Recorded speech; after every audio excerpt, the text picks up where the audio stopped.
Everyone, welcome to day 8 of Mrs. Lampen's math group. We're going to again be doing some more word problems using the RDW model, read it, draw it, write it. And so let's begin today. So here's our first problem. Kimmy lives 60 miles from the store. That's 5 times farther than Joey lives from the store. Alan lives 11 miles farther from the store than Joey. How many miles from the store does Alan live? Okay, so the first thing we need to do is we need to read it and pull out our information. So we know that we have 3 people. We have Kimmy. We know that we have Joey. And we know that we have Alan. Great. So let's go through what we know about each one of these. We know that Kimmy lives 60 miles from the store. We know that that's 5 times more than Joey. And we know that Alan lives 11 miles farther than Joey. Okay, so we know the value of Kimmy. We know Kimmy is 60. We know that. But we also know that that's 5 times as much as Joey. So how many boxes am I going to draw for Kimmy? It's 5 times more than Joey. 5 boxes.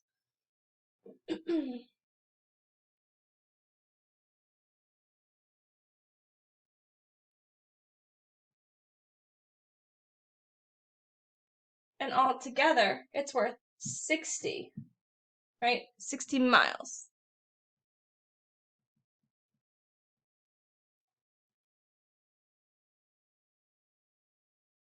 Okay, then we have Joey. We don't know what Joey is, so we're still trying to figure out what Joey is. But we know that it's 1/5 of whatever the 60 miles is. And then we know that Alan is Joey's distance plus how many more?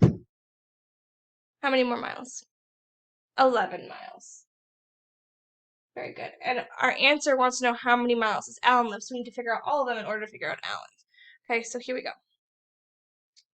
Make this bigger. So we have that this is 60, so if we want to do a number sentence, it would be 60 divided by 5. We could do 60 divided by 5 equals whatever Joey will be. Or you can flip this around to a math fact and do 5 times what will give me 60. Okay, just turn it around. It's a math fact, so turn the division into multiplication. Now this is the same thing if I was to do our number bond. We put our 60 up here. We put our 2 legs, which are going to be our factors. Okay, and we're going to put 5 in here. And we're going to ask ourselves, what times 5 will give us 60? Okay, there's a couple ways you can do it. You can use your math facts. And so if we know 5, we're going to do 5 times something. So let's start with our easy facts. What's the closest number that we know that can get us to 60 times 5? There's 2. You could do 5 times 10, which will give us 50. And we know we need 2 more 5s to get there. Or you can do 5 times 11, which gives us 55. So if we know that we're at 55, we'll need 5 more. So instead of 5 times 11, it'd be 5 times 12. Okay, so that tells us what Joey is. So 5 times 12 is 60. Very good. And if you want to check it, you would just do 12 times 5. 5 times 2 is 10. 5 times 10 is 50. Add together and you get 60. So that is correct. Okay?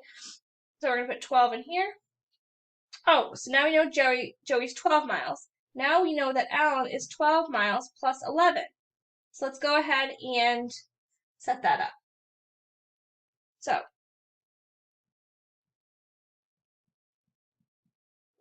this makes 3, and this makes 20. So how far is Alan? 23 miles to put into our sentence.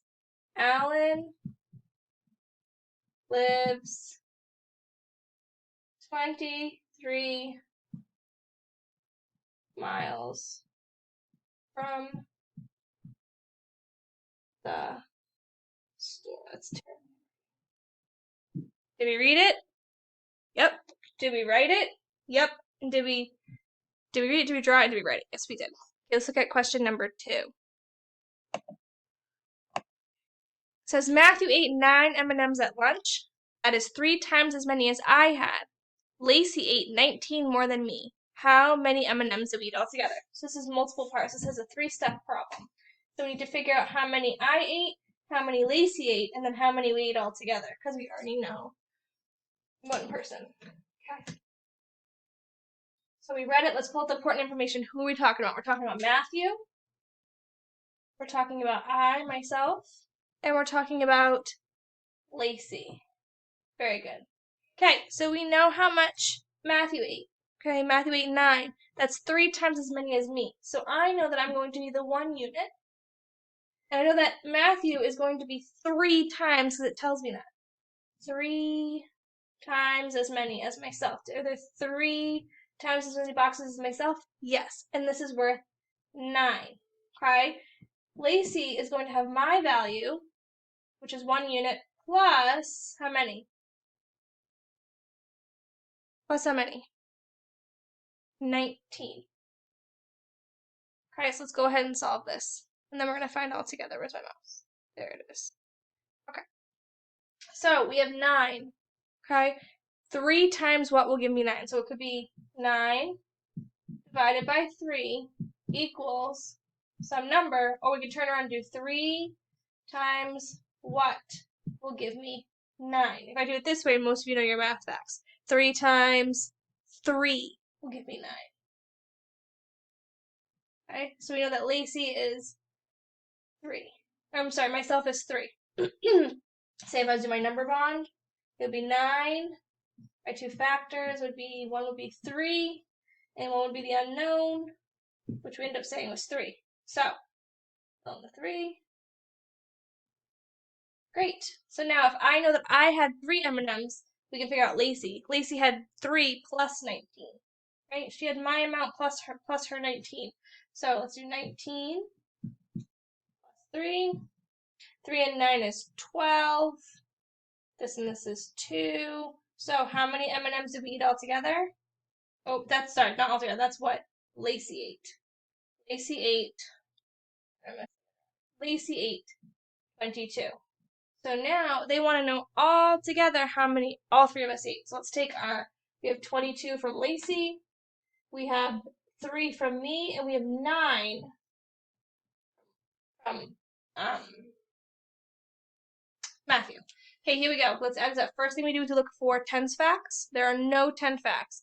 However, I know that this and this is 5, so 5 plus 9 is 14. This is 3, so altogether we ate 34 M&Ms. So we can write, we ate 34 M&Ms. Right? There you go. If you have any questions, please reach out and let me know. I look forward to hearing from you. I hope that you're all staying safe. I miss you all.